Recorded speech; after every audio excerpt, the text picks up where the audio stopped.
Okay, we're going to look a little bit at genetic drift now. Genetic drift occurs more so in smaller populations, and it's talking about genetics. So we're looking at the alleles, like maybe there's a certain bird that has dominant allele for blue feathers and recessive allele for maybe green feathers. And we looked a little bit about Hardy-Weinberg. We're going to look a little more at Hardy-Weinberg in a few minutes. But the idea is that those alleles will stay about the same ratio if evolution is not occurring.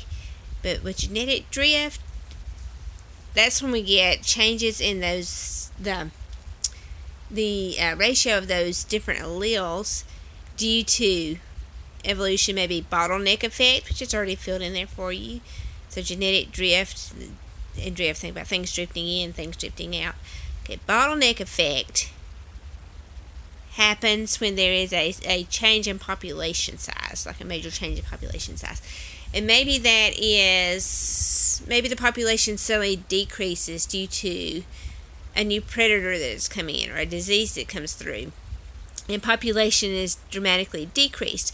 Well, maybe if it's a new predator that comes through, if you had those hypothetical birds I was just talking about that had the bright blue feathers, well, maybe this predator can see bright blue and it goes after those birds more quickly, so that would drop their population. They would eat more of the bright blue birds. And then all of a sudden you have a population that's mostly the green birds because the bird couldn't see that. That would be bottleneck effect, and it's caused by a change in population size.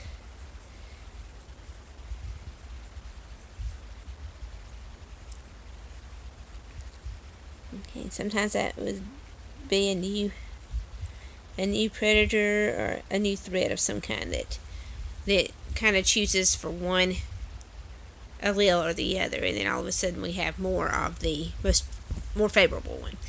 And then another way that we get genetic drift is genetic drift can result in what we call the founder effect. Okay, so founder effect is going to go on that other one. Founder effect.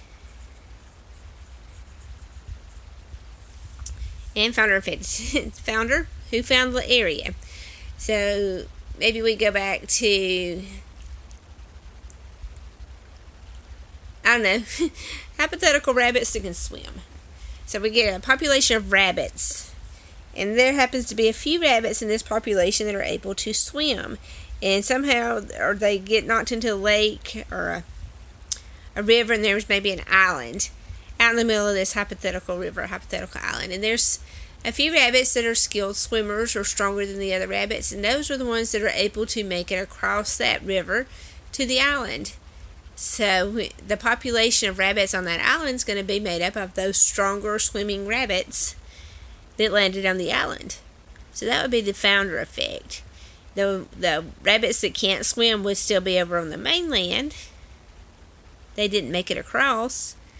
So the original populations may still be about the same, but then the founder effect on the island, when you go over there and look at those rabbits, they may look a lot like the rabbits on the mainland, but then there's a difference. They're have stronger arms and are able to swim. So that would be the founder effect. That new population is going to be made up of the ones that had the alleles. That whole population is going to have that allele of the rabbits that landed over there. They're the ones that found that area, the founder effect.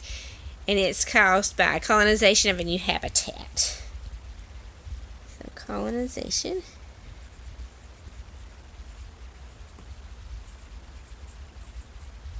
of a new habitat.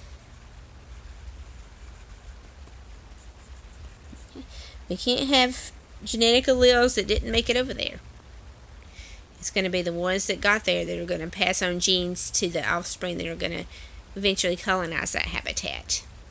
Okay, so next we're going to come down here. We're going to look at evolution versus genetic equilibrium.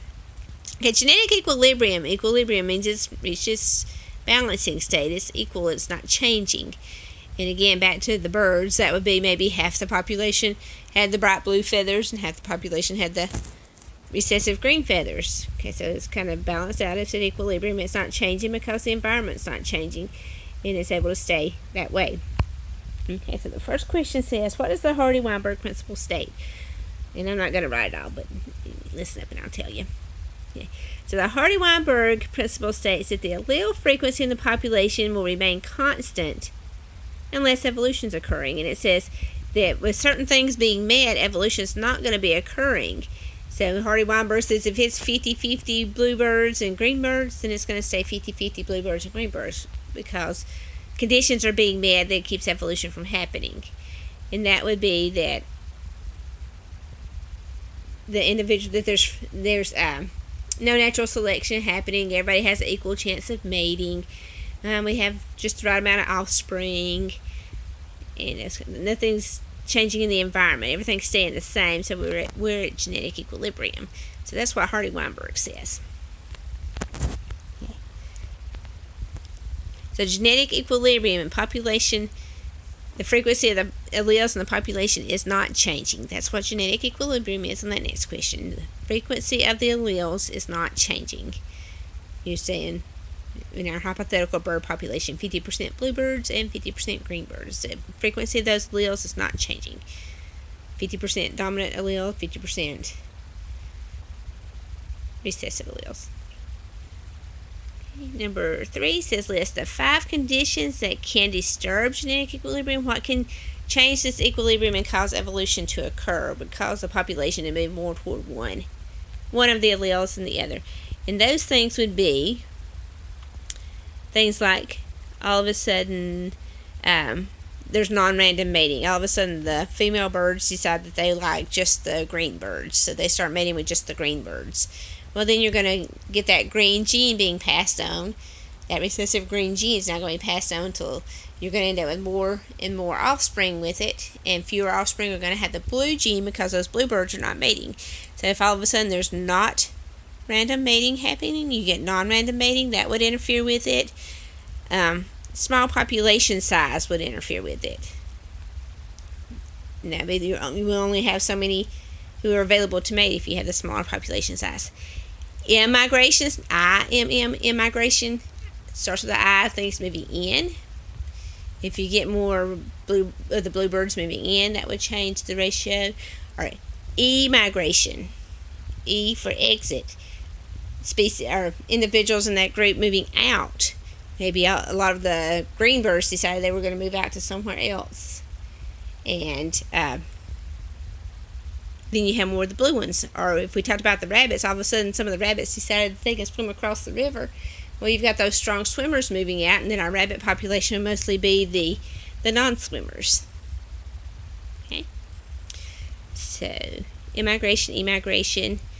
Genetic mutations start occurring. That would break down the genetic equilibrium. That would lead to evolution because you would have those mutations then that could be passed on. And also natural selection, which trait is more favorable for the environment. And changes in the environment again can cause that trait, the traits to become more or less favorable.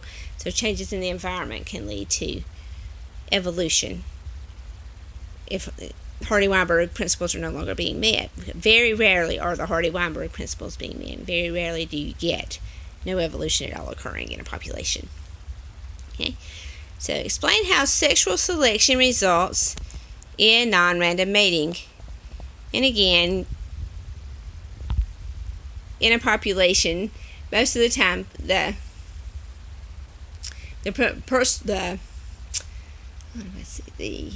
reason for mating is to carry on a species.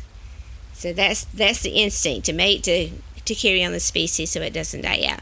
So most of the time mating in populations, you're going to see that the females choose the stronger males. So the stronger males are going to be the ones that, and again, you see in like blind prides, or you see the alpha male, or any kind of herd species, you're going to see alpha males. The bigger the stronger, and they're going to have the more females.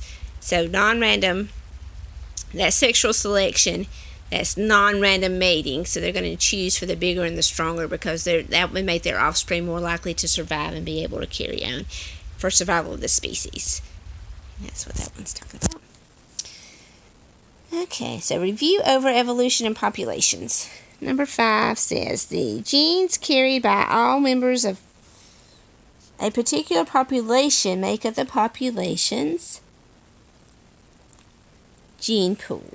That would be D, gene pool. Number 6 is in a fox population, the allele frequency of the gene pool for red fur changes from 20% to 30%. What can you say about the population of foxes? Well, did the population decrease? Well, not necessarily. It doesn't tell us that.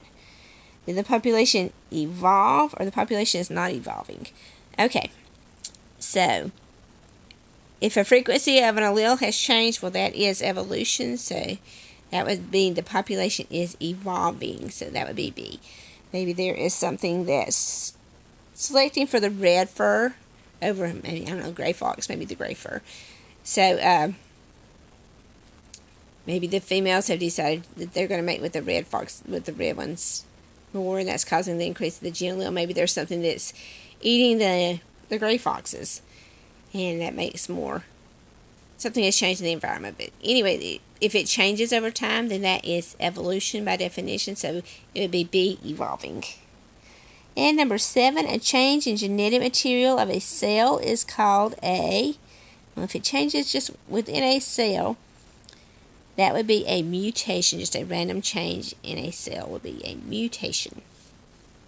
And mutations can then lead to evolution because we have a new allele combination to select for. Hope that helps.